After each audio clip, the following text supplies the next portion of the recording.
हाँ पाते हैं कि सुना गया है।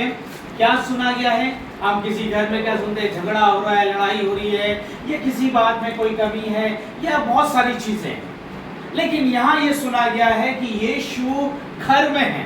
कितनी अच्छी बात है, कितनी खूबसूरत बात है कि जिस घर के विषय में ये सुना जाए कि उस घर में यीशु है, उस घर में आराधना होती है, उस घर में संगति होती है, इस घर के लोग जो हैं प्रार्थना के द्वारा से, आराधना के द्वारा से प्रभु के समीप आते हैं।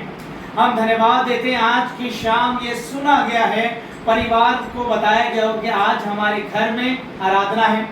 पहले 7 बजे थी, फिर 7:30, फिर 8 और आते आते 8:30 हो गए। बहुत बिजी शेड्यूल के कारण ऐसा हुआ, लेकिन हम इस बात को पाते हैं कि आज का दिन निर्धारित था कि इस घर में आराधना की जाए, परिवार में आराधना की जाए। सुना गया है कि आज इस घर में आराधना है और ये बहुत अच्छी बात है। फिर हम आगे बढ़ते हैं तो दूसरी आयत में लिखा हुआ है, फिर इतने लोग इकट्ठा हुए कि द्वार के आसपास जगह भी नहीं थी। यानी कि इस घर में यीशु है, ये सुना गया है यीशु है, और इस घर की भीड़ जो है वो इस भीड़ में इतनी सारी भीड़ है उस जगह में कि वहां जगह नहीं थी। आज प्रिय परिवार ने जब आमंत्रित किया है तो आज ये भीड़ जो है, परिवार के लोग जो हैं और रिश्तेदार जो हैं, वो क्या करने के लिए आए हैं? वचन सुनने के लिए आए हैं। यहाँ पर लिखा है कि वह वहां वचन सुना रहा था। जिस घर में यीशु पाया जाता है, जिस घर में यीशु होता है, उस घर में वचन की मनादी होती है, उस घर में वचन की संगति होती है, उस घर में वचन के द्वारा प्रभु की उपस्थिति होती है। क्योंकि यूहन्ना 1:14 में लिखा है कि वचन देहधारी हुआ है। जहां यीशु है, जहां वचन हम पढ़ते हैं, तो आज विश्वास के द्वारा से ये वचन हमारे लिए यीशु है। आज हम आशीष पाने के लिए आए हैं, तो आशीष पासवान से नहीं, परंतु उस वचन से आप पाएंगे, जिसे आप सुनेंगे, जिसे आप विश्वास करेंगे, वो आपके जीवन में देहधारी होगा। और जब वो देहधारी होगा तो वो आपको जीवन देगा, आपको आशीष देगा। और जिस घर में यीशु पाया जाता है, उस घर में हमेशा संगति की जाती है, हमेशा प्रार्थना की वेदी होती है, हमेशा वचन की मुनादी होती है, और हमेशा प्रभु को धन्यवाद दिया जाता है। प्रभु ने ये वचन हमें दिया है, ये हमारे पास रिटन में है, लिखा हुआ है। आप और मैं सौभाग्यशाली हैं कि हम इसे पढ़ सकते हैं, हम इसे स्मरण कर सकते हैं, हम परमेश्वर को धन्यवाद दे सकते हैं। क्योंकि प्रभु का वचन क्या कहता है? प्रभु का वचन कहता है मत्ती उसके 18 और 20 में, जहां 2 या 3 मेरे नाम से इकट्ठा होते हैं, वहां मैं मौजूद होता हूं। प्रभु की संगति को आपको अगर प्राप्त करना है तो आप प्रभु के नाम से इकट्ठा होंगे। प्रिय परिवार ने अपने रिश्तेदारों को जब निमंत्रण दिया होगा, चाहे डिनर पे बुलाया होगा, लेकिन उससे पहले उन्होंने ये कहा होगा कि आज हमारे घर में प्रार्थना है। आज उन्होंने प्रार्थना के लिए आमंत्रित किया है। और प्रभु कहते हैं जहां 2 या 3 मेरे नाम से इकट्ठा होते हैं, वहां मैं मौजूद होता हूं। और जहां प्रभु मौजूद होते हैं, वहां आश्चर्यकर्म होते हैं, वहां शांति आती है, वहां आनंद आता है, वहां उद्धार आता है, वहां ईश्वर की आशीष आती है। फिर हम यहाँ सुन रहे थे कि उस घर में भीड़ थी और यीशु वचन सुना रहा था। और ये बात जो है, यही गवाही, यही विटनेस जो है आसपास के लोगों में पहुंच गई कि यीशु कफरनहूम में आया है, उस कफरनहूम के एक शहर में है, और वहां यीशु वचन सुना रहा है। भीड़ आ चुकी है और भी आ रहे हैं। यीशु मसीह ने कहा, you are the light of the world, तुम क्या हो? संसार की ज्योति हो। और मत्ती उसके 5 और 14 में हम पढ़ते हैं, और आज इस घर से यही गवाही हो रही है कि आज स्वर्गदूत इस बात को कह रहे हैं, कि स्वर्गदूत इस बात की गवाही दे रहे हैं कि इस घर में उस मेमने के लहू से छुटकारा पाए हुए लोग क्या कर रहे हैं?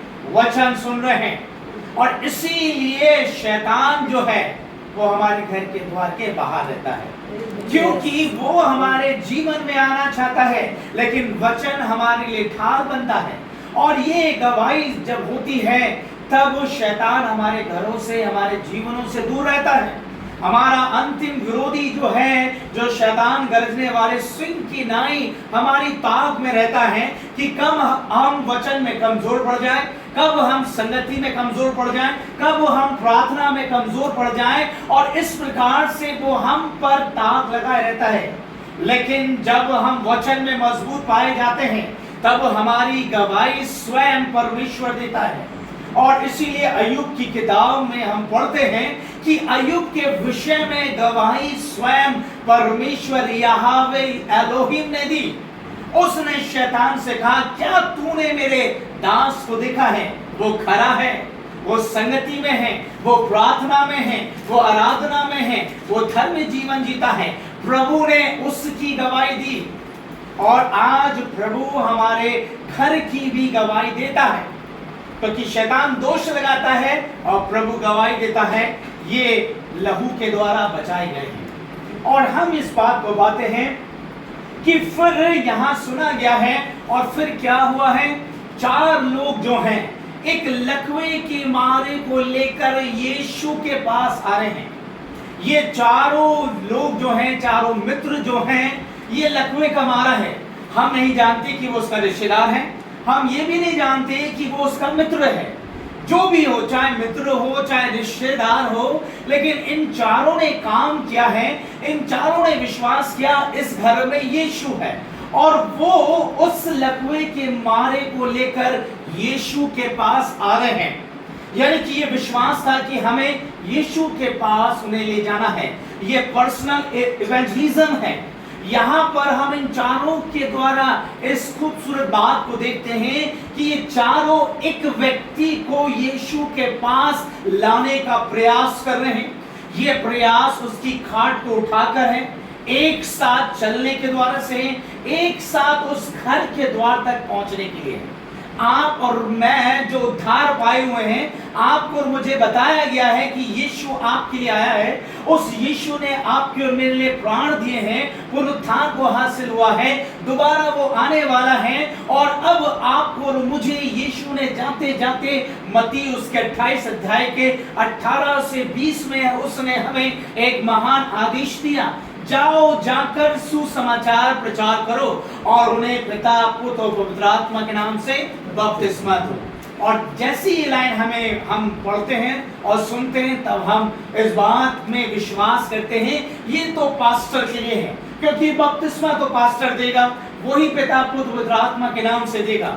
लेकिन इससे पहले प्रभु क्या कहता है? जाओ जाकर सारे जगत में सुसमाचार प्रचार करो। यानी कि आपको और मुझे प्रभु ने जिम्मेदारी सौंपी है कि आप और मैं संसार को, अपने प्रियों को, अपने मित्रों को, अपने रिश्तेदारों को हम यीशु के पास लेकर आएं। यहाँ बाइबल आपको और मुझे सिर्फ आशीष नहीं देती है, परंतु वो आपको और मुझे आज्ञाकारिता में भी बढ़ाती है। इसीलिए प्रभु के कलाम में लिखा है, पहला शमूएल उसका 15वां अध्याय और उसकी 22वें आयत में लिखा है, obedience is better than sacrifice.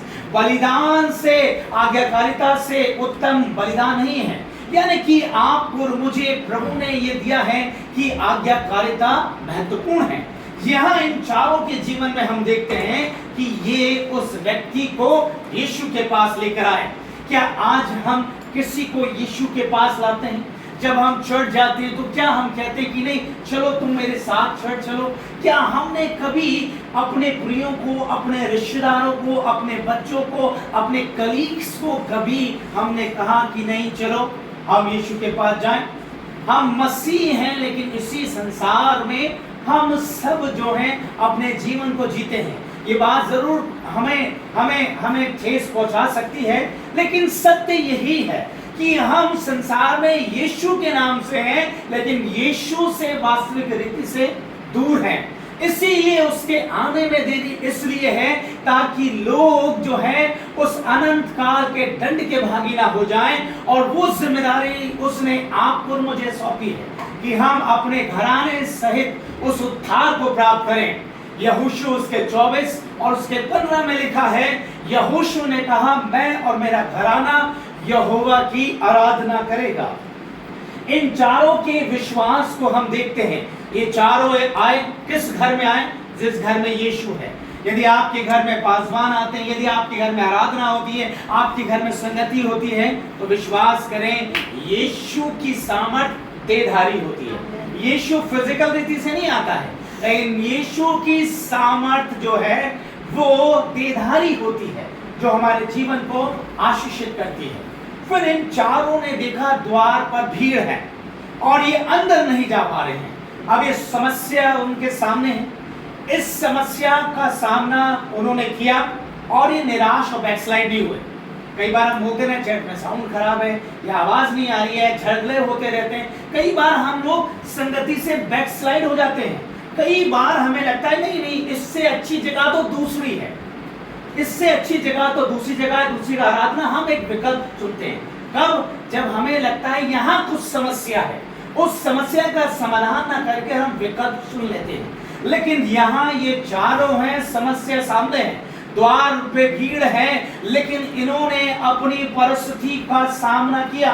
इन्होंने उस विकल्प को नहीं चुना जो आज संसार में हम चुन लेते हैं। यहाँ समस्या है तो हम यहाँ चले जाएं, इस पास्टर से समस्या है तो हम उस पास्टर के पास चले जाएं। इन्होंने ऐसा नहीं किया। विश्वास जब हम करते हैं तो वो हमें समझौता नहीं करने को कहता है, परंतु उन विषम परिस्थितियों पर जय हासिल करना ही मसीहत है। यदि जीवन मसीहों का आराम से रहे तो ये मान के चलिए, हमें लगता है कि हम सही रास्ते में हैं, क्योंकि प्रभु के रास्ते में चलना का अर्थ होता है चैलेंज, मुसीबत आना, परेशानी आना, संकट आना, और उसमें प्रभु हमें तैयार करता है उस दहकते आग के लिए, ताकि हम प्रभु के लिए सोना बन जाएं। यहाँ पर ये चारों जो हैं निराश नहीं होते। उन्होंने फिर एक और प्रयास किया, और ये प्रयास क्या था? ये उस घर की छत पर चढ़ गए। तकलीफ हुई, शारीरिक कष्ट हुआ, चढ़ने के लिए थोड़ी थोड़ी समस्या तो जरूर हुई होगी। ये सारे के सारे चढ़ गए ऊपर, और चढ़ने के बाद वो क्या करते हैं? वे उस घर की छत को खोलना शुरू कर दिए। वर्तमान समय में हमारे घर तो लेंटर के होते हैं, ये पॉसिबल नहीं है, लेकिन पुराने समय में यीशु के जमाने में रोमी साम्राज्य में आज भी हम जब गांव में जाते हैं, पिछड़े इलाके जहाँ हैं, वहां आपको खपड़ेल के घर मिल जाएंगे। आज भी आपको आदिवासी लोगों का घर वैसा ही मिलेगा। उस समय भी ऐसा ही था। और इन्होंने क्या प्रयास किया? इन्होंने खपड़ेल वो छत खोलना शुरू कर दी। अब जब छत खोलना शुरू कर दी है तो हम यदि इस बात को समझें, यीशु के जमाने में लाइट तो नहीं होती थी, इन्वर्टर तो नहीं होता था, जनरेटर तो नहीं होता था, इसलिए यीशु जब भी वचन सुनाता है, आप बाइबल को पढ़ेंगे तो वो दिन में करता है। दिन में यानी कि उजाले में, रोशनी में, क्योंकि उस समय इतनी फैसिलिटी, इतना एडवांस हमारा संसार नहीं हुआ था। यानी कि हम ये मान सकते हैं कि यीशु मसीह इस समय उस सुबह या दोपहर के वक्त में है, और जब यीशु वहां वचन सुना रहे हैं और ये चारों लोग जो है क्या कर रहे हैं? छत खोल रहे हैं। तो छत खोल रहे हो, चाहे खपड़ेल की हो, चाहे किसी के थोड़ी खटर पटर, थोड़ा तो हलचल हो रहा होगा। और जब ये हो रहा है तो इस घर का स्वामी जो है वो नहीं डगमगाया है। अभी हम वचन सुन रहे, अचानक गेट के पास धमाक से आवाज आ जाए तो हम नहीं जाए ना जाए, लेकिन एक आध तो कोई जाएगा। ये स्वाभाविक है, ये साइकोलॉजिकली है कि कहीं हमारा नुकसान तो नहीं हुआ, कहीं हमारा कुछ नुकसान तो नहीं हुआ। हम आराधना कर रहे हैं, हम सुख में कितने भी लॉन्ग हो जाए, ये गलत नहीं है। मानवीय दृष्टि से, ह्यूमन साइकोलॉजी के अनुसार ये है, हम तुरंत जाएंगे। लेकिन यहाँ हम ये देखते हैं, यहाँ पर ये घर का स्वामी है, जिसके घर की छत खुल रही है, जिसका नुकसान हो रहा है, लेकिन जब ये हो रहा है तो वो अपनी जगह से नहीं हटा। क्यों नहीं हटा? क्योंकि उसके लिए ये जरूरी था कि वो यीशु के चरणों में बैठे। एक घर का स्वामी जो होता है, जो घर का अधिकारी जो होता है, यदि उसके घर में मेहमान आए तो वो उसके करीब बैठता है, क्योंकि वो उसका अधिकार होता है, वो उसका प्रिय होता है, वो उसे आमंत्रित करता है, इसीलिए वो करीब होता है। कभी ऐसा होता है कि घर का स्वामी बिल्कुल पीछे बैठे? नहीं। यहाँ ये घर का स्वामी कहाँ बैठा होगा? यीशु के पास बैठा होगा, और यीशु का वचन वो सुन रहा था। अब उसके लिए यीशु जरूरी था। एक तरफ उसके घर की छत खुल रही है, दूसरी तरफ वो उस यीशु के चरणों में बैठा है। उसने वो स्थान अपने लिए ज्यादा महत्वपूर्ण समझा बनस्पत उसका घर का नुकसान हो रहा है। और इसीलिए यीशु मसीह ने यूहन्ना उसके 11वें अध्याय में उस यीशु मसीह ने मरियम और मार्था से क्या कहा। हम जब पढ़ते हैं तो यीशु ने मरियम से कहा, जब मार्था परेशान हो रही थी तो प्रभु ने कहा मार्था से कि मरियम ने एक उत्तम स्थान चुन लिया है, वहां घर का स्वामी उस उत्तम स्थान में बैठा है। जब परिस्थितियां बिल्कुल विषम हो जाएं, जब हमारे जीवन में कठिनाई आ जाए और तब भी हम यीशु में बने रहते हैं, जब हम आराधना में बने रहते हैं, जब हम कलीसिया में बने रहते हैं, तो इसका अर्थ होता है हम अपने विश्वास में मजबूत हैं। यहाँ पर ये घर का स्वामी विश्वास में मजबूत था। हमें भी ऐसा ही बनना है। जब परिस्थितियां ठीक हो तब हम यीशु की आराधना करें, ये कोई बड़ी बात नहीं है। लेकिन जब परिस्थितियां विपरीत हो और जब हम यीशु में लगे रहें, जब यीशु में प्रेम करते रहें, तब वो क्या बड़ी बात होती है। कोरोना काल में हम सब ने आराधना को क्या कर दिया था, छोड़ दिया था। ईश्वर के घर जाना छोड़ दिया था, जब तक हमें यह आश्वासन नहीं हुआ कि अब सब नॉर्मल है। गाइडलाइन थी, गवर्नमेंट की थी, जो भी थी, व्हाटएवर ये थी, ह्यूमन नेचर है हमारा, थी। लेकिन कहीं ना कहीं हम लोगों ने क्या करा, जब उस दूसरे जा रहे थे, अब लगा सब ठीक है, तब हम लोग पीछे से गए होंगे। पहला कौन जाए, पहले कौन मिले, पहले कौन जाकर आराधना, यानी विषम परिस्थिति, वो उस समय हमारे लिए एक बड़े विश्वास की घड़ी थी। भले हम उसे कोविड-19 कह के बोल दें, भले हम उसे एक बड़ी त्रासदी करके बोल दें, ये संसार की दृष्टि है, लेकिन प्रभु कहता है जब महामारी आएंगी, जब परेशानी आएगी, तब तुम्हें अपने विश्वास को नहीं छोड़ना है। कहीं जाने अनजाने में हमने वो कार्य तो किया, कहीं ना कहीं हम उस परीक्षा में जय को हासिल नहीं कर पाए, लेकिन यहाँ पर ये घर का स्वामी जो है उस परीक्षा में जय को हासिल करता है। उसका घर जो टूटा जा रहा है, लेकिन वो खुश है। क्यों खुश है? क्योंकि उसके लिए घर से बड़ा यीशु है। आज संसार में हमारे लिए यीशु बड़ा है या हमारे संसार की चीजें हमारे लिए बड़ी हैं? यीशु जब बड़ा हमारे लिए हो जाता है, तब हमें संसार की भौतिक चीजें शून्य लगती हैं। उदाहरण के तौर पर लूका उसके 19वें अध्याय में आपको एक घर का जिक्र मिलेगा। ये ऐसा परिवार था जिसकी निंदा की जाती थी, जिस पर दोष लगाया जाता था। कोई उस घर में आना पसंद नहीं करता था, उसे अपशब्द कहे जाते थे। लेकिन इस घर के स्वामी ने ये चाहा कि वो यीशु को देखे, और इसीलिए वो गूलर के पेड़ पर चढ़कर बैठ गया। यीशु मसीह गुजरे, यीशु ने उसे देखा, उसे बुलाया और उससे क्या कहा, चल घर, मुझे तेरे घर जाना अवश्य है। संसार उसके घर नहीं जाता था, लोग उसके घर नहीं जाते थे, लोग उस घर की निंदा करते थे।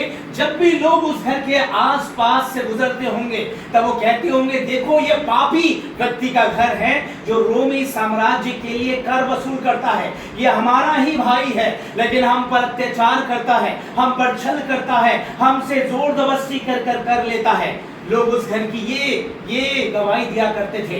यीशु जानते थे इस घर की निंदा होती है, यीशु उसे वहां भी उद्धार दे सकता था, लेकिन यीशु ने कहा कि तू घर चल, मुझे तेरे घर जाना है। और जब यीशु उस घर में गया, तब बाहर लोग कह रहे थे इस घर के अंदर यीशु नाज़री है। अब लोग ये नहीं कह रहे कि ये पापी का घर है, अब लोग क्या कह रहे हैं, इस घर में यीशु है, इस घर में यीशु पाया गया है। और जिस घर में यीशु पाया जाता है, उस घर के लिए प्राथमिकता यीशु होती है।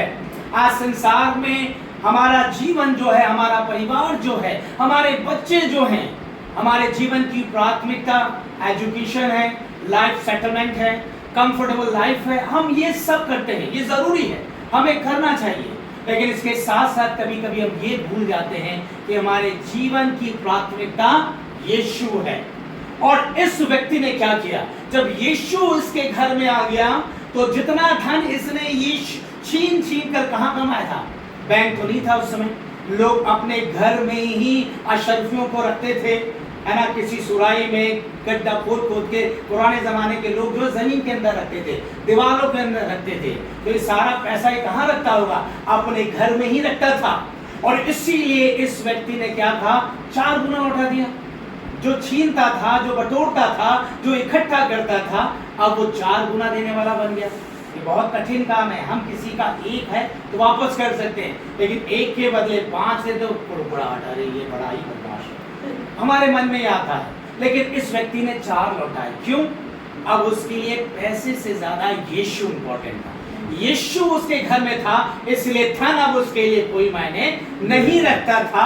इसलिए उसने यीशु को चुना, धन को उसने बांटा और उस घर में उद्धार आया। यानी कि अब उस घर के विषय में कहा जाता है इस घर में उद्धार आया। अब वो बांटने वाला बन गया। अब लोग कहते हैं यीशु के कारण ये बांटने वाला बन गया। उसका नाम बदल गया, उसकी पहचान बदल गई और अब उस घर को धन्य कहा जाता है। यहाँ पर ये व्यक्ति है और हम पढ़ते हैं कि कैसे उन 4 ने क्या करा, उस झोले के मालिक को नीचे उतार दिया। और जब ये नीचे उतार दिया, यीशु क्या कर रहा है, प्रचार कर रहा है। ये 4 तो छत के ऊपर है, ये ऊपर से तो नहीं बोले प्रभु इसे चंगा कर। जैसे यायर ने कहा आप प्रभु मेरे घर आ, सूबेदार ने कहा कि यहीं से कह दे। इन 4 ने ऐसा कुछ नहीं बोला। ये छत के ऊपर है और ये लकवे का मारा है, पैरालाइज है और हमें नहीं पता कि कौन सा हिस्सा उसका पैरालाइज है। लेकिन यूजुअली जब हम पैरालाइज होते तो कई बार फेस यानी कि कुछ बोल भी नहीं सकते, पैरालाइज हो सकता है ये ऐसा होगा क्योंकि खाट पर पड़ा था। इस व्यक्ति ने ये भी नहीं कहा कि यीशु मुझे चंगा कर, जैसे उस अंधे ने चिल्ला चिल्ला कर कहा बर्तिमेई ने कि मुझे चंगा कर। ये साइलेंट है, ये 4 भी साइलेंट है। प्रभु जो है वचन सुना रहे हैं। प्रभु ने ना तो स्वामी को देखा ना उस भीड़ को देखा, प्रभु ने उन 4 के विश्वास को देखा। इन्होंने विश्वास किया, इन्होंने छत खोला, प्रभु इनके विश्वास को देख रहा है। ये स्वामी हो सकता है इन पर कोई कार्रवाई कर दे, हो सकता था उन पर दंड लगा देता, हो सकता था उनसे पैसे वसूल करता। प्रभु ये देख रहे हैं कि इन 4 ने क्या, इन्हें किसी बात का डर नहीं था। प्रभु ने इनके विश्वास को देखा। इनके विश्वास के कारण ये लकवे का मारा जो है प्रभु ने उसे चंगाई दे दी। यानी कि इनके विश्वास के कारण ये आशीषित हुआ। वैसे ही माता पिता परिवार के विश्वास के कारण हमारी संतान आशीषित होती है। हमारे विश्वास के कारण हमारा कुटुंब आशीषित होता है। हमारे विश्वास के कारण हमारे नाती पोते आशीषित होते हैं। हमें वो विश्वास करना है। और यीशु ने क्या कहा? यीशु ने कहा उठ और खाट उठा और चला जा। प्रभु ने कहा जा तेरे पाप क्षमा हुए। प्रभु ने उसे चंगाई नहीं दी। प्रभु उसे चंगाई देता तो वो चंगाई लेकर चला जाता, लेकिन प्रभु ने उसके पाप क्षमा कर दिए। और जब उसने पाप क्षमा किए तो पाप जिसके क्षमा हो जाते हैं, इसका अर्थ है कि उसे जीवन पृथ्वी पर भी मिलता है और स्वर्ग में भी मिलता है। पापों की क्षमा इसी पृथ्वी पर है और प्रभु यदि हमें वो प्राप्त हो जाता है तब हमें जीवन स्वर्ग में मिलता है।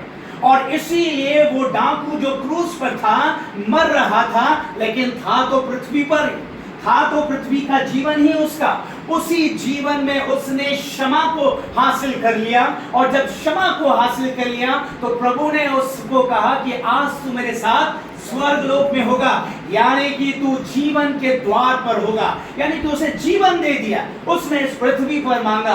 और ठीक इसके विपरीत लूका उसके 16वें अध्याय में हम वहां पढ़ते हैं, धनवान व्यक्ति जो है लाजर को देख रहा है, अब्राहम को देख रहा है, तो सबसे पहले उसने पानी नहीं मांग लिया होगा, उसने गिड़गिड़ा कर कहा होगा हे प्रभु मुझे क्षमा कर दे, क्षमा कर दे, क्षमा कर दे।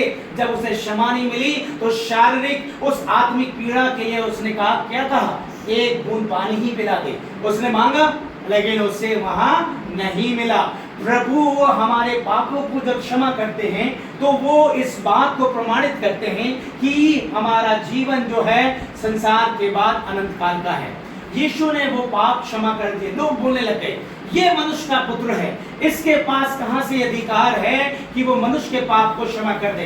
ये तो ईश्वर की निंदा कर रहा है। लेकिन यीशु मसीह महत्वपूर्ण कार्य जो करने आए थे, सिर्फ ब्लेसिंग चंगाई देने नहीं, ब्लेसिंग और चंगाई एक दिन खत्म हो जाएगी। अब्राहम को दिया ईश्वर ने, यही रह गया। सुलेमान को परमेश्वर ने दिया, यही रह गया उसके धन। परमेश्वर ने दाऊद को दिया, उसका सब कुछ यही रह गया।